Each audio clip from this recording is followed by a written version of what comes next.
खाती थी, कभी तू नहीं खाती तो तेरी माँ खिलाती।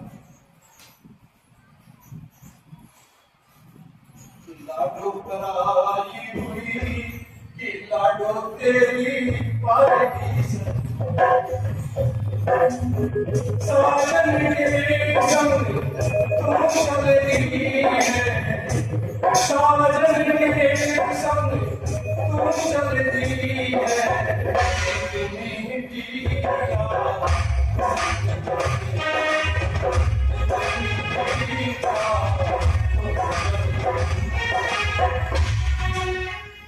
इतनी भी तुझे बिटिया क्या जाती है साजन के साथ जल्दी जा, कुछ बोलते है। माता शिक्षा देती है, बतलाती है, कभी बचपन की बातें भी कह जाती है। देख बेटी, परिवार का नाम बना रहे, तेरे माता पिता का नाम और काम बना रहे। कभी ऐसी बात ऐसी परिस्थिति मत आए कि देख कैसी बेटी दे, बेटी लाज बचाए रखना।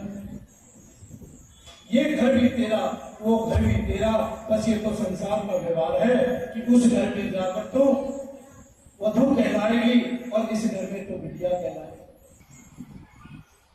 जब ये व्यवहार हो गया, संसार में कई बात है जो वो बनाता है, इसीलिए तो बात आई मुहूर्त में विवाह करो, मुहूर्त में विदा करो, मुहूर्त में घर जाएगी तो जीवन में खुशी आएगी।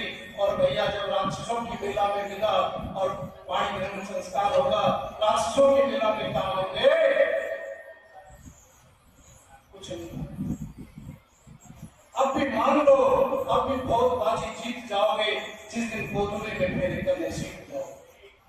मान लो अगर तुम सच्चे परमात्मा को प्राप्त करना चाहते हो।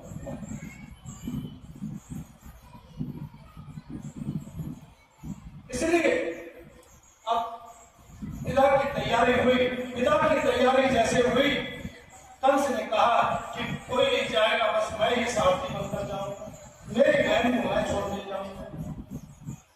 भगवान ने देखा, माया ने देखा, परब्रह्म ने देखा कि बात तो बिगड़ गई। अब सब होने लगा,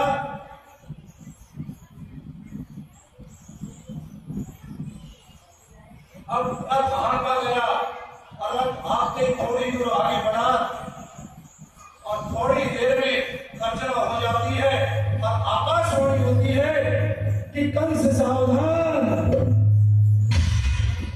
कंस चौंक गया,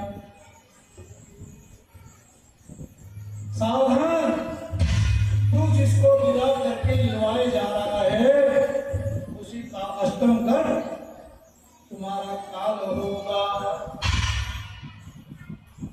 उसी का अष्टम कर तुम्हारा काल होगा। कंस सावधान।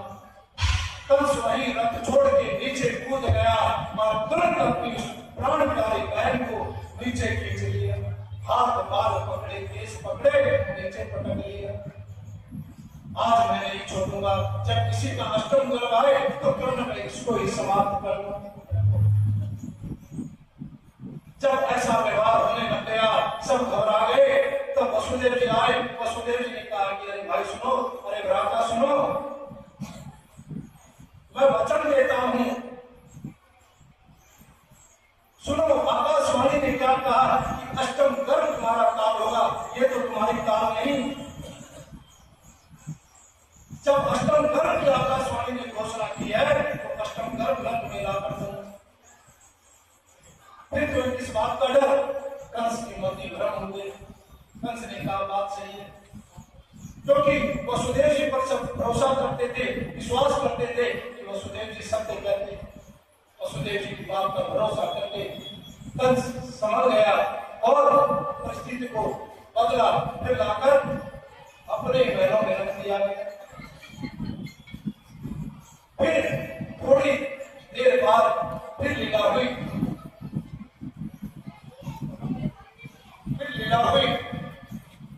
देवताओं ने देखा कि काम तो बना ही नहीं, तब देव ऋषि नारद को भेजा गया। देव ऋषि नारद आए, देव ऋषि नारद ने आकर श्रीमन नारायण नारायण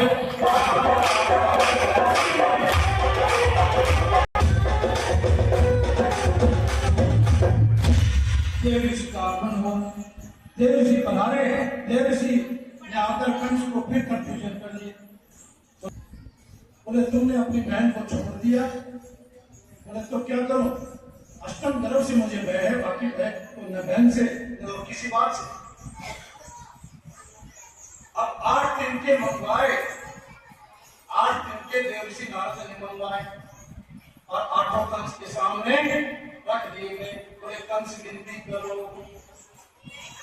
बोले 8। फिर एक पीस से उठाया, इधर रख दिया, बोला आप गिनती करो, बोले 8। फिर इधर से लगाकर उधर रख दिया, बोले 8। फिर पीस से 2 उठाकर इधर रख दिए, फिर उधर कर दिया, बोले 8। बोले 8 कौन सा पहचाना? बोले हाँ, ये बात तो सोची नहीं।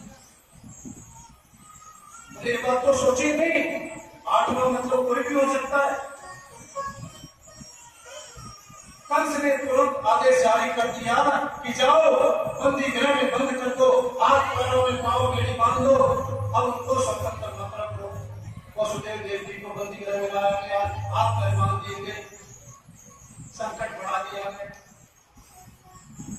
समय चला, लीला हुई और समय आ गया, प्रथम गर्भ आ गया, प्रथम बालक कंस के सामने ले जाया गया, फिर लीला हो गई, एक बार वापस दिया, फिर मती ब्रह्म हुई।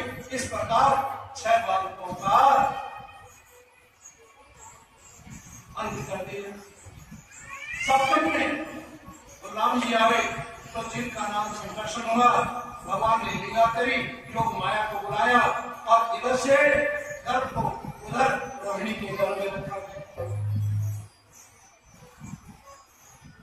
बोलिए संकर्षण भगवान की। पता चला कि 7 बार गर्भ गड़बड़ हो गई, अब 8वें में पूरी नजर लग गई और पहरा टाइट कर दिया गया और हाथ पैर बड़े रूप से बांध दिए।